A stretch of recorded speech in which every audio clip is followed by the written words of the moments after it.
శుక్లాంబరధరం విష్ణుం శశివర్ణం చతుర్భుజం ప్రసన్నవదనం ధ్యాయేత్ సర్వవిఘ్నోపశాంతయే. అంబికావారి అష్టాదశ పురాణాల్లోని మరొక ప్రధాన పురాణం లింగ పురాణంలో తీర్థక్షేత్రాల విశేషాన్ని సూత మహర్షి సౌనకాదులకు చెబుతున్నాడు. శివుడు మానవ కళ్యాణం కోసం, తన సృష్టిని సముద్ధరించడం కోసం కొన్ని క్షేత్రాలు ఏర్పాటు చేశాడు. ఇవన్నీ శివుడు నిరంతరం వచ్చి పోతూ ఉండే క్షేత్రాలు. అంటే కొన్నింటిల్లో ఎల్లప్పుడూ ఉంటాడు, కొన్నింటికి వచ్చి వెడుతూ ఉంటాడు. మానవుల ప్రవృత్తిని బట్టి వారికి ఆయా ప్రదేశాలలో దర్శనం కూడా ఇస్తూ ఉంటాడు. మొత్తం 50 కోట్ల యోజనాల విస్తారం కలిగి పర్వతాలతో అడవులతో విలసిల్లుతోంది భూమి అని ఇంచుమించుగా సైంటిస్టులు కూడా అదే ఊహలో ఉన్నారు. వాళ్ళ ఊహకు కూడా అంతుపట్టకుండా భూమి ఎక్కడ ఇంకా ఏముంటుందని చెప్పలేము. ఏం చేతంటే వీళ్ళ బుద్ధి చాలా తక్కువ. ఋషులు సమాధి స్థితిలో చూశారు కనుక వాళ్ళ జ్ఞానం ఎక్కువ. ఈ భూమి శివుడికి మారు రూపము అన్నారు. శివుడికి కాళ్లే భూమి. అందుకే ఆయన పాదాల మీదే మనం నివాసం ఉంటున్నాం. మనం ఎక్కడుంటున్నాము అంటే పరమేశ్వరుడి పాద సన్నిధిలో ఉన్నాం.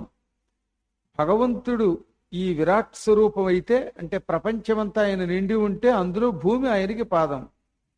భూపాదౌ విష్ణు సహస్రనామంలో ప్రారంభంలోనే ధ్యాన శ్లోకంలో ఏం చెప్పారు? భూదేవి పాదౌ, ఆయన 2 కాళ్ళు సుమా. అది విరాట్ పురుషుడు. ఆ విరాట్ పురుషుడిని మీరు శివుడనండి, విష్ణువనండి, ఇంకోటనండి, మొత్తం మీద ఆయన పరమాత్ముడు. ఆయన పాదములు భూమి. ఆ భూమి శివాజ్ఞతో ఈ ప్రాణులని మోస్తోంది. కాబట్టి ఆయన పాదాలు మనకి నివాసం కలిగిస్తున్నాయి, మనల్ని మోస్తున్నాయి. మనం అందుకే ఆ కాళ్ళు పట్టుకోవాలి. ఎప్పుడైనా కాళ్ళు పట్టుకున్నవాడు ఆయన సన్నిధానంలో ఉండగలుగుతాడు. నెత్తి మీద ఎక్కి కూర్చున్నవాడు ఎక్కువ కాలం పైనుంచి ఉండడు, కిందకి దిగుతాడు. మీరు చూడండి, గంగ నెత్తెక్కింది, అందుకే పాతాళానికి పతనం అయిపోయింది, కిందకి దిగిపోయింది. పైనుంచి కిందకి దిగింది. కానీ కింద కాళ్ళు పట్టుకున్న భక్తులు పైకి ఎక్కగలుగుతారు. అది తేడా. గంగ వంటి స్థాయి మనకి లేదు గనక నిరంతరం ఆయన పాదాన్ని పట్టుకోవాలి. ఆ పాదాన్ని పట్టుకోవడంలో ఒక భాగం ఏమిటంటే భూమిని చాలా జాగ్రత్తగా చూడాలి, గౌరవించాలి. భూమి మీద ఉన్న క్షేత్రములను పాడైపోకుండా కాపాడాలి. అందువల్ల మనం చెయ్యవలసింది ఏమిటి? వీలున్నంత వరకు ఈ ప్రకృతిని పాడు చేయకూడదు. ప్లాస్టిక్ కవర్లు, చెత్త చెదారం ఎక్కడ పడితే అక్కడ వేసేయకూడదు. మలమూత్రాలు ఎక్కడ పడితే అక్కడ విసర్జించకుండా పవిత్రతని కాపాడాలి. ఈ భూమి మీద మనకి వీలున్నప్పుడు, అవకాశం దొరికినప్పుడు క్షేత్రాలు దర్శనం చెయ్యాలి. తీర్థయాత్రలు చెయ్యడం వల్ల మాత్రమే మానవుడు సంపూర్ణ జ్ఞాని అవుతాడు. కేవలం కొంపలో కూర్చుంటే గృహవ్రతుడు.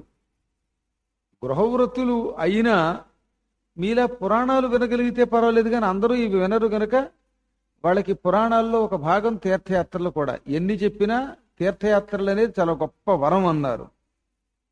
ఎందువల్ల చెప్పాడు? పరిగృహాదృషీణాంచ దేవానాంచ పరిగ్రహాత్. ఋషులు కొన్ని చోట్ల నివసించడం వల్ల ఆ స్థలాలకి పవిత్రత వచ్చింది. దేవతలే వచ్చి భూమి మీద కొంతకాలం ఉండి వెళ్ళడం వల్ల దేవతానుగ్రహం లభించింది కొన్ని స్థలాలకి.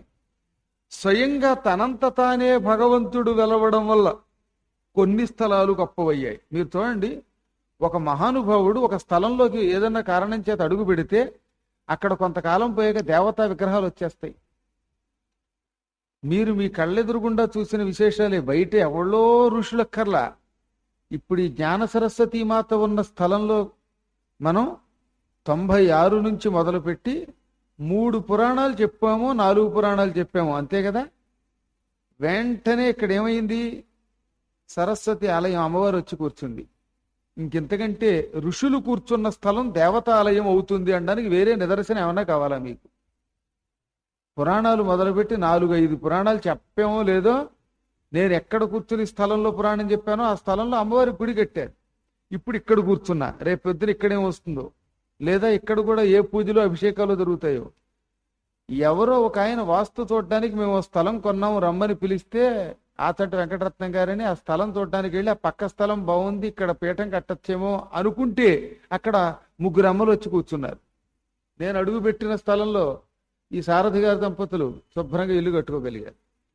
అంటే భగవంతుడు మన కళ్ళెదురుగుండానే రోజు పురాణ వాక్కులున్న వ్యక్తి అడుగు పెడితేనే అక్కడ క్షేత్రం అవుతుంటే, ఈ లౌకిక ప్రపంచంతో సంబంధం లేకుండా నిరంతరం అడవులలో తపస్సులు చేసుకుంటూ రాగద్వేషాలకు అతీతంగా ఉండే ఆనాటి ఋషులు ఉన్న స్థలానికి ఇంకెంత మహిమ వస్తుందో ఆలోచించండి. అందుకని చెబుతుంట ఇవాళ మనం పూర్వ పురుషుల్లో ఉండలేం.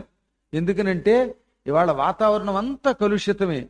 కపటత్వం, దంభత్వం, మోసం ఇలాంటి శిష్యులతోటి చాలా యాతన పడతారట ఈ కలియుగంలో ఋషులు గురువులు. ఈ కలియుగంలో ఖచ్చితంగా గురువులకి శిష్యుల వల్ల తక్కిన మానవుల వల్ల ఉపచారం చేస్తున్నాము అనుకుని అపచారం చేసేవాళ్ళ వల్ల గండం, అందువల్ల వీళ్ళకి కూడా ఇబ్బంది.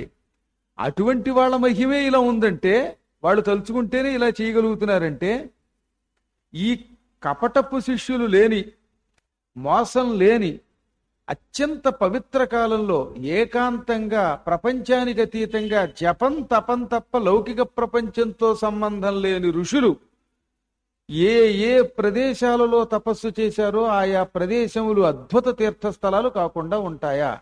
అందుకే నైవిశారణ్యానికి దగ్గర మహానుభావుడు దధీచి మహర్షి తపస్సు చేశాడు. ఆ దధీచి మహర్షి ఆశ్రమం ఉంది. అక్కడ దధీచి మిశ్రిత కుండం ఉన్నది. మరో చోటకెళ్ళండి, మార్కండేయుడి ఆశ్రమం.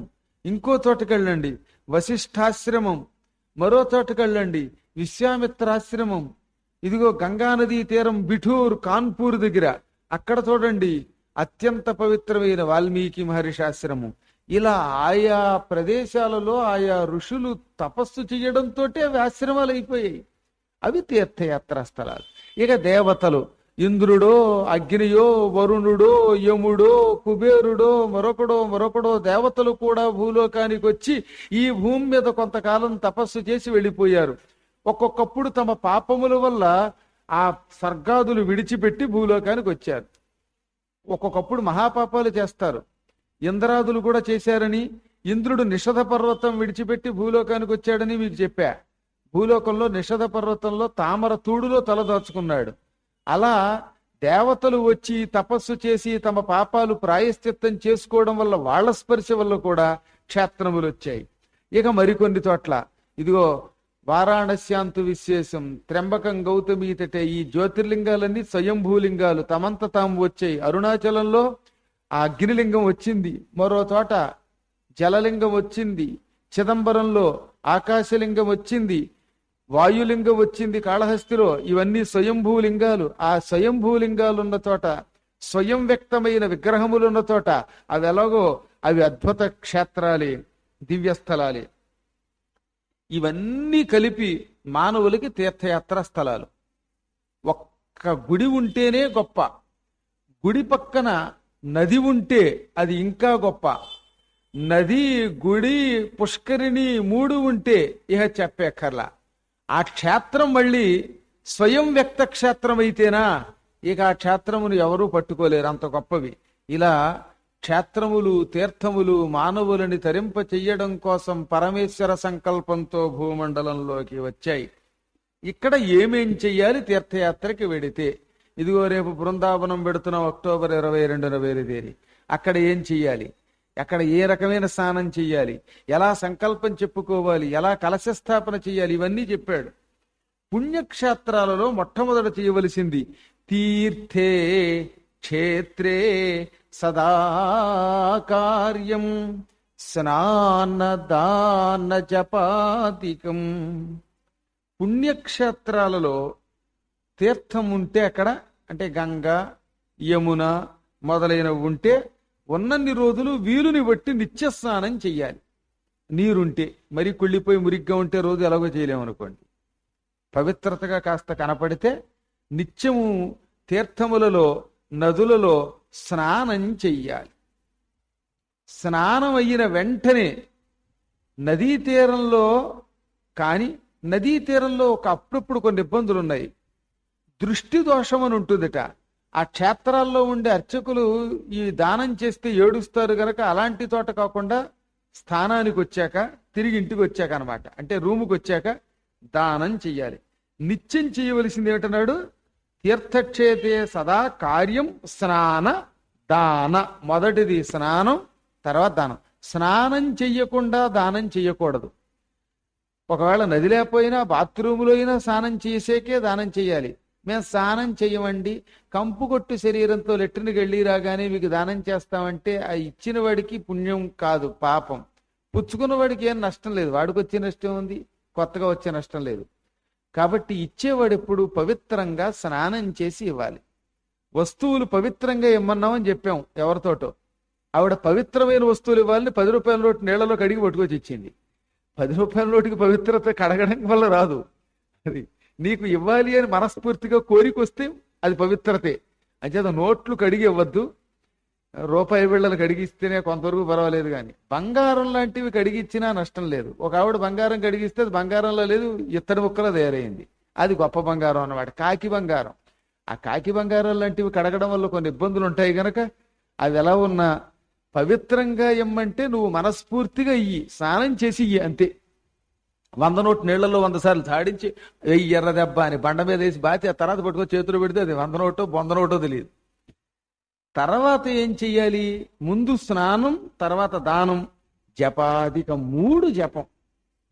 అంటే దానం చేసిన తర్వాత జపం చేస్తే పట్టెక్కువ ఉంటుంది. ఒకవేళ దానం చేయకపోతే మేము ఇవాళ డబ్బులు తెచ్చుకోలేదు, దానం చెయ్యం, జపం మానేయమా అంటే జపం మానవల్లా. చేస్తే మంచిదన్నాం కానీ మేము స్నానం చెయ్యం, దానం చెయ్యం, కానీ జపం చేసుకోవచ్చునంటే లోపల లోపల నిత్య జపం జరిగేవాడికి ఏ దోషము లేదు. కానీ ఇవన్నీ చేస్తే మంచిది. ఒకవేళ తీర్థస్నానాలు చెయ్యకపోతే, తీర్థయాత్రలో స్నానం చెయ్యం, దానం చెయ్యం, జపం చెయ్యం, అప్పుడు ఏమవుతుంది? తీర్థయాత్రకు వెడితే, ఇతరులతో మీరు తీర్థయాత్రలకు వెడితే నష్టం అదే మీకు, ఇండివిజువల్గా వెడితే. ఎందుకో తెలుసా? ఈ 5వ శ్లోకం నోట్ చేసుకోండి. అన్యథా రోగ దారిద్ర్యం మోకత్వాత్ వ్యాప్నుయాన్నరః. అది శాస్త్ర ప్రకారముగా ఈ తీర్థయాత్రల్లో స్నాన దాన జపములు చెయ్యకపోతే మొట్టమొదటి పుట్టేది రోగం పొందుతాడు. అక్కడి నుంచి రోజు రోగమే. తీర్థయాత్రలో స్నానం చేయకుండా అసలు పాచిగొడ్డలతోటి ఇడ్లీ తింటే ఏమవుతుంది? రోగం. తర్వాత నెక్స్ట్ దారిద్ర్యం. ఆ తర్వాత మోకత్వాత్, మోగధనం పొందుతాడు. మాటలు పోతాయి, టింగ్ టింగ్ టింగ్ అని సైగలు చేసుకుంటూ బతకాలన్నమాట. ఇవన్నీ కూడా నరుడికి వరసగా ఈ 3 చెయ్యకపోవడం వల్ల వచ్చే నష్టాలు. స్వయంభూలింగం కలిగిన క్షేత్రాలుంటాయే, జ్యోతిర్లింగాలన్నీ స్వయంభూలింగాలే.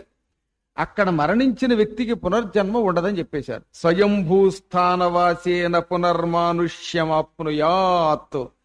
స్వయంభూలింగములున్న చోట, లింగ పురాణం కాబట్టి లింగం గురించి స్ట్రెస్ చేసి మరీ చెబుతున్నాడు. విగ్రహాల గురించి కూడా చెప్పొచ్చు, ప్రధానోద్దేశం లింగం గురించి చెప్పడం కనుక. స్వయంభూలింగములున్న స్థలములలో మరణం పొందితే, కాశీయో ఉజ్జయినియో శ్రీశైలమో ఇటువంటి దివ్యక్షేత్రాలలో మరణం పొందిన వ్యక్తికి గ్యారంటీగా పునర్జన్మ ఉండదు. అంటే తక్కిన చోట్ల కూడా ఉండకుండా చేసుకునే శక్తి మీకుంది, కానీ అక్కడైతే గ్యారంటీ, ఇక్కడైతే చెప్పలేం. ఇక్కడ ఏదో చిన్న పొరపాటు చేసి ఉండొచ్చు, యహస్వార్థం వల్ల, దిక్కుమాలిన బుద్ధి ఏదో చేయటం వల్ల. అందువల్ల ఇక్కడ కూడా ఉండి మోక్షం పొందేవాళ్ళు ఉన్నారు. కానీ ఇంటి దగ్గర ఉండి శాస్త్ర ప్రకారముగా ధ్యానము చేసి మోక్షం పొందడం కొంచెం కష్టం. కొంచెం అనడం ఏమిటి, చాలా కష్టం. అదే క్షేత్రంలో ఒకవేళ చిన్నో చితకో పొరపాటు చేసిన లింగస్థానం దగ్గర మరణం చెందడం వల్ల తొందరగా మోక్షం వస్తుంది. బ్రాహ్మణోత్తములారా, పుణ్యక్షేత్రాల్లో పాపం చేస్తే అధిక దోషం వస్తుంది కాబట్టి అక్కడ పాపం చెయ్యకండి. క్షేత్రే పాపస్య కరణం దృఢం భవతి భూసురాగా. పుణ్యక్షేత్రాలలో సాధ్యమైనంత వరకు పాపం చెయ్యకండి, చిన్న పాపం చేస్తే కొండంత ఫలితం ఇస్తుంది గనక. కాబట్టి పుణ్యక్షేత్రంలో నివసించే వ్యక్తి ధర్మకార్యములు చెయ్యడానికే ప్రాముఖ్యం ఇవ్వాలి. సాధ్యమైనంత వరకు అక్కడ ఎవరిని తిట్టుకోకూడదు, పుణ్యాత్ముల్ని అసలు తిట్టుకోకూడదు. మానవుడు ఏదో ఒక ఉపాయముతో ఏదో ఒక పుణ్యక్షేత్రంలో ఉండాలి.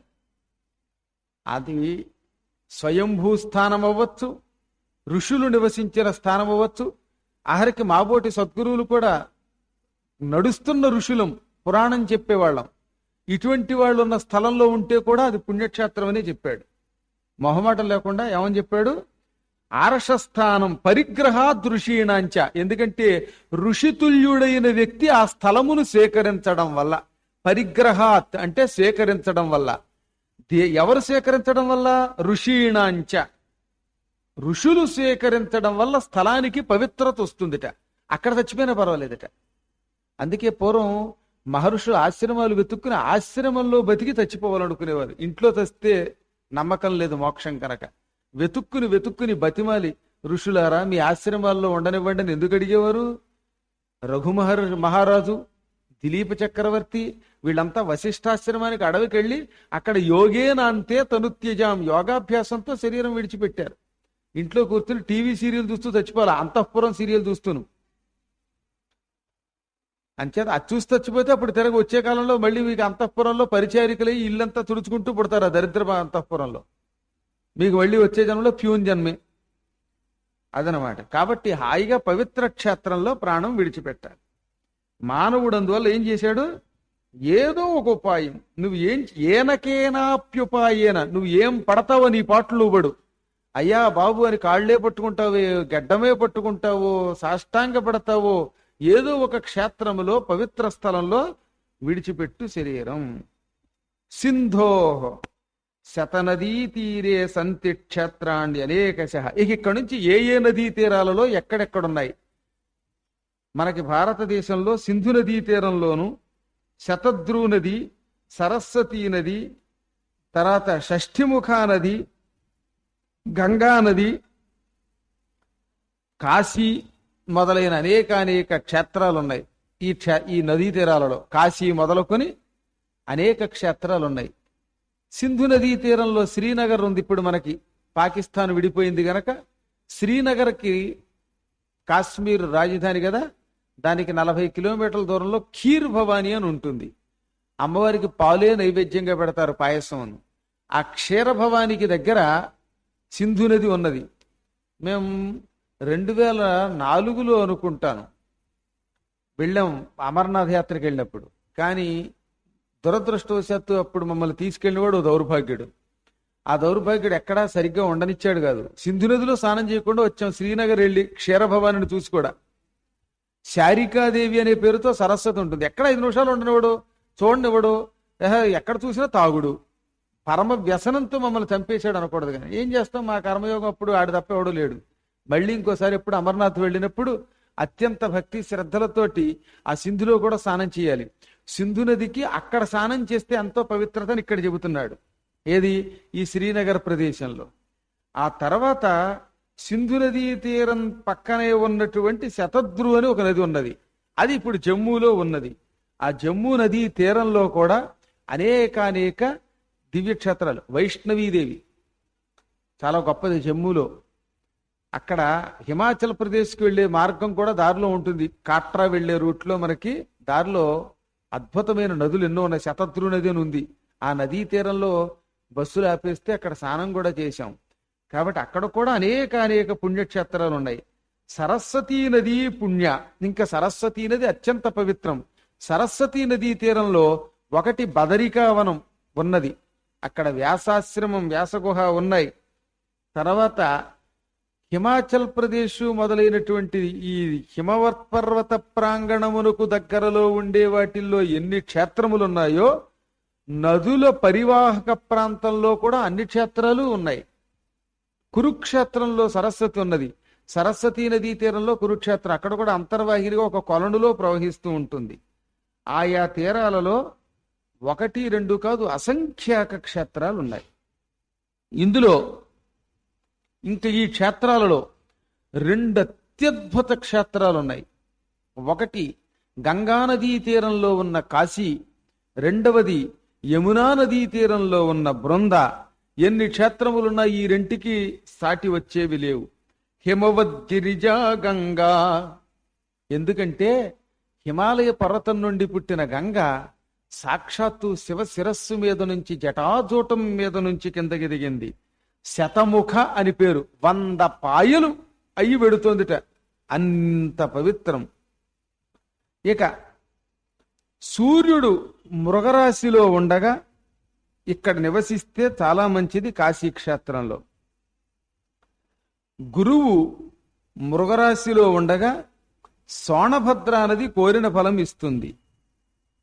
ఆ తర్వాత సోణభద్రా నదీ తీరంలో ఉపవాసం ఉంటే వినాయక పదం వస్తుందని చెప్పారు. సోణభద్రో దశముఖ పుణ్యోభీష్ట ఫలప్రద తత్ర స్నానోపవాసేన పదం వైనాయకం లభేత్. సోణా నది ఎంతో గొప్పది. సోణ భద్ర అని 2 ఉన్నాయి. ఈ 2 కలిస్తే సోణభద్ర అయ్యింది. ఈ నదీ తీరంలో స్నానం చేసి ఇక్కడ ఉపవాసం ఉంటే వైనాయకం పదం లభేత్. వినాయకుడు ఎంత స్థాయిలో ఉన్నాడో అంత స్థాయి పదవి మనకు వస్తుందట.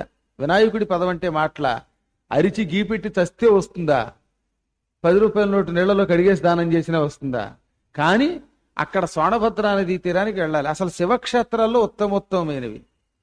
అక్కడ స్నానం చెయ్యాలి, అక్కడ ఉపవాసం ఉండాలి. తర్వాత నర్మదా నది ఉన్నది. 24 ముఖాలు ఉంటాయి దానికి, నర్మదా నదికి. ఈ నర్మదా నదీ తీరంలో కూడా శివపురాణం లాంటివి వినాలి. దీనికే రేవా అని కూడా అంటారు. ఇక్కడే ఓంకారము, అమరేశ్వరము అని ఉన్నాయి. అమరకంటక పర్వతం అని ఒక పర్వతం ఈ నర్మదా నది దాని చుట్టూ ప్రవహిస్తూ ఉంటుంది. ఆ అమరకంటక పర్వతం అనే పర్వతం మీద మేఖల అనే పేరుతోటి పరమాత్ముడు నివసిస్తున్నాడు. అబ్బో, ఇక అమరకంట పర్వతం అంటే దేవతలలో ఉన్న కష్టములను కూడా తొలగిస్తుందట. దేవతలకు వచ్చే కష్టాలు మానవ మాత్రుడు తీర్చలేడు. దేవతలకి కష్టాలంటే భయంకర రాక్షసుల వల్ల వస్తాయి. ఆ కష్టములే తొలగిస్తుంది ఆ పర్వతం. అందుకే దానికి అమరకంటక పర్వతము అని పేరు వచ్చింది. అమరులకున్న కంటకమును తొలగిస్తుంది కాబట్టి అమరకంటకం అట. కొన్ని నిర్వచనాలు విచిత్రంగా ఉంటాయి. నిజానికి అమరకంటకం అంటే దేవతలకు ముళ్ళు, కానీ అది ఎలా కాదట. దేవతలకి ముళ్ళు తొలగిస్తుంది కాబట్టి అమరకంటకం అన్నారట. అర్జునుడికి బేభత్సుడు అని పేరు ఉంది, తెలుసు కదా మీకు. బేభత్సుడు అంటే నిజానికి ఏమిటి? జుగుప్సాకరమైన పని చేసేవాడు అని. కానీ అర్జునుడికి బేభత్సుడు అనే పేరు ఎందుకు వచ్చిందో విరాట పర్వంలో సంస్కృతంలో వ్యాసుడు చెప్పాడు. నకుర్యాం కర్మ బేభత్సం బేభత్సురితి ఉచ్యతే.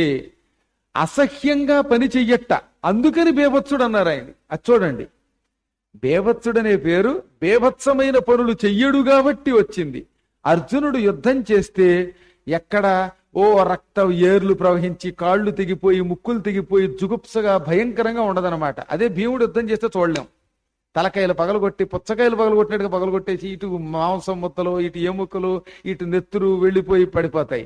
అదే అర్జునుడు యుద్ధం చేస్తే కొంతమంది నాబోటి వాళ్ళు భోజనం చేస్తే ఆకు ఎలా ఉంటుందో అంత నీట్గా ఉంటుంది అనమాట. దిక్కుమాలాళ్ళు కొంతమంది అన్నం తింటారు అనకూడదు, కానీ ఆ ఆకు చుట్టుపక్కలంతా అసహ్యమే. అమ్మ రామచంద్ర ప్రభు ఆకు అంటే ఎంత హాయిగా ఉంచుకోవాలి. ఓ పక్కనేమో పెచ్చు, ఓ పక్కన కొర్రని చీత్తాడు, ఓ పక్కనేమో అది పెడతాడు, ముద్దలు పెడతాడు, మెతుకులు. ఆ ఆకును చూస్తే దరిద్రం అనమాట అది. ఇదో కొంతమంది లెట్రిన్ పాడి చేసిన తర్వాత ఆ లెట్రిన్లో గడితే ఎలా ఉంటుందో అలా ఉంటుంది అనమాట. మహానుభావులు మరి వాళ్ళ జీవితంలో అందులోనే కూర్చోవడానికి మళ్ళీ ఎలా మనస్సు అంగీకరిస్తుందో తెలియదు. ఈ జుగుప్సాకరమైన మానవులు ఉంటారా అనుకునేవాడిని నేను. ఉంటారని ఈ మధ్య నాకు అర్థమైంది. అంచేత రామచంద్ర పరమ పవిత్రంగా అత్యంత శుభ్రంగా ఉండాలి. అర్జునుడు ఏ పని చేసినా అంత పవిత్రంగా ఉంటుంది గనక ఆయన బీభత్సుడు అన్నారట. అది అలాగే అమరకంటకం అనే పేరు ఎందుకు వచ్చింది అంటే పర్వతానికి దేవతలకి ఉన్న కష్టములను కంటకములను కూడా తొలగిస్తుంది గనుక ఆ పర్వతానికి ఆ పేరు వచ్చింది. అమరకంటక పర్వతం మీద ఆశ్వీజ కార్తీక మాసాలు, ఈ 2 మాసాలు చాలా ఉత్తమోత్తమైన మాసాలు.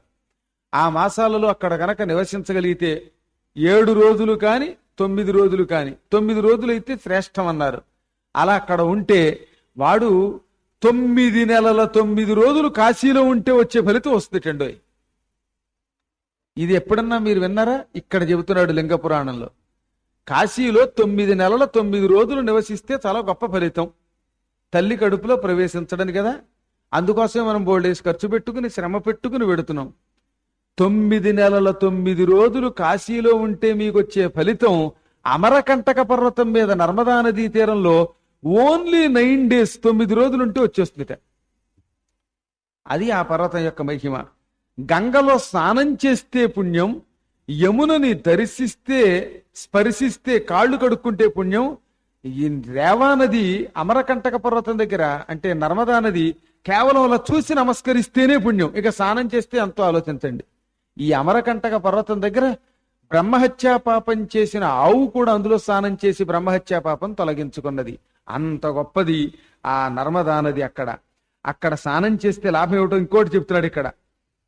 తస్యాం స్నానేన వాసేన పదం వైష్ణవమాప్నుయాత్.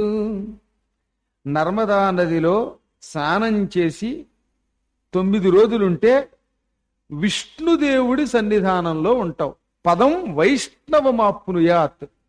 నిజానికి నర్మదా నది శివప్రీతికరమైన నది. కానీ అక్కడ స్నానం చేసి 9 రాత్రులు నివసిస్తే వారికి విష్ణు స్థానం ఇస్తాడట. వైకుంఠంలోకి వెళ్ళి చక్కగా హాయిగా మంచి బిల్డింగ్ ఒకటి ఇస్తాడు. అక్కడ ఆ బిల్డింగ్లో అన్ని సుఖాలే ఉంటాయి. అక్కడ దర్జాగా కూర్చోవచ్చు. అక్కడికి వెళ్ళాక ఇక మనకి ఏ లోటు రాదు. భూమి మీదకి రావక్కర్లా. తుమ్ముకుంటూ దగ్గుకుంటూ వాడిని వీడు వీడిని వాడు తిట్టుకుంటూ ఉండక్కర్లా. రేవా నదికి తమసా నదికి ఈ 2 నదులకి వాల్మీకి మహర్షి యొక్క ఆశీర్వచనం ఉన్నది. తమసా నదీ తీరంలో వాల్మీకి తపస్సు చేశాడని, ఆ తమసా నదీ తీరంలో ఉన్నప్పుడే వాల్మీకి మహర్షి స్నానానికి వెళ్ళి అక్కడ ఒకానొక క్రౌంచ పక్షుల జంట, ఆడపక్షి మగపక్షి కొమ్మ మీద కూర్చుని చూచూ అనుకుంటూ ఉంటే ఓ బోయేవాడొచ్చి అందులో మగపక్షిని కొట్టడం, దాంతో వాల్మీకి వాణ్ణి శపించడం, ఆ దెబ్బతో ఆ బోయేవాడు చావడం. ఇది మనం చెప్పుకున్నాం. ఒకనాడు వాల్మీకి మహర్షి తమసా నదీ తీరానికి వెళ్ళాడు. ఆ తమసా నది చాలా పవిత్రమైన నది, నిర్మలంగా ఉంది, బురద లేదు. అకర్దమమిదం పుణ్యం అంటాడు వాల్మీకి తన శిష్యుడు భరద్వాజుడితో. అకర్దమం అంటే బురద లేదు, నిర్మలంగా ఉంది, ఇది పుణ్యం. మంచి మనస్సున్నవాడు ఎలా ఉంటాడో వాడి మనస్సులో ఉందిట. ఒక పుణ్యపురుషుడి మనస్సులో ఉందిట ఆ నది. ఇక స్నానం చేద్దాం అనుకుంటున్నాడు. అనుకునే లోపు అక్కడ ఒక మగ ఆడ క్రౌంచ పక్షుల జంట, మొగుడు పెళ్ళాలనుకుంటాను లేదా ప్రేయసి ప్రియులో ముక్కు టిక్కు కొట్టుకుంటూ చక్క కబుర్లు చెప్పుకుంటున్నాయి. ఎక్కడైనా ఇది తప్పదు కదా. ట్యాంక్ బండుల దగ్గర కూర్చున్నట్టుగా ఆ కొమ్మ మీద కూర్చునున్నాయి. ఇంతలో ఒక బోయేవాడు పరమకిరాతకుడు వచ్చాడు. అందులో మగ పక్షిని బాణం పెట్టి కొట్టేశాడు. ఆ పక్షి కింద పడిపోయింది. వాల్మీకి మహర్షి హృదయం కరిగిపోయింది.